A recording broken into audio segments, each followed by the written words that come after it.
ఈ రోజే పేపర్లో మీరు చూసుంటారు.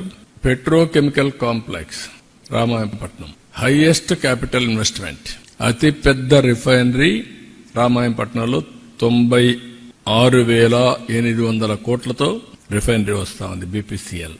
అది పెట్టగానే వెళ్తే పెట్రోకెమికల్ కాంప్లెక్స్ కి వెళ్తే ఇంకొంచెం పెరగచ్చు, ఏదైనా కొలాబరేషన్స్ అవన్నీ వస్తాయి. AMNS Mittal plant 14 million metric tons కెపాసిటీతో వెళ్తున్నారు. అది మొన్నే అగ్రిమెంట్ ఇంకా ఎన్ఎండిసి కావాలి, అది అవతానే గవర్నమెంట్ ఆఫ్ ఇండియా ఒప్పుకున్నారు. రా మెటీరియల్ ఇస్తే ఇమీడియట్ గా స్టార్ట్ చేస్తారు. 1,35,000 కోట్ల రూపాయలతో పెట్టడానుకున్నారు. ఒక ఫేజ్ 2 ఫేజ్ సమరిగా. ఎల్జీ ఎలక్ట్రానిక్స్ ఒక 5,000తో పెడుతున్నారు. ఎనర్జీలో మేజర్ గా ఒక 2 ప్రాజెక్ట్స్ ఇప్పుడే స్టార్ట్ అయినాయి. 1,87,000 కోట్లతో NTPC generation company joint venture 50-50 ఒకటి స్టార్ట్ అవుతుంది.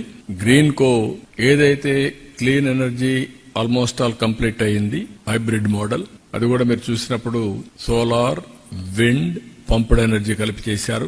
ఇప్పుడు గ్రీన్ అమోనియా 1 ఇయర్ లోపల ప్రపంచానికి ఇంట్రడ్యూస్ చేయబోతున్నాం from Kakinada. Nagarjuna fertilizers plant తీసుకొని వాళ్ళు వర్క్ స్టార్ట్ చేస్తారు. 1 ఇయర్ లో ఫైనలైజ్ చేస్తారు.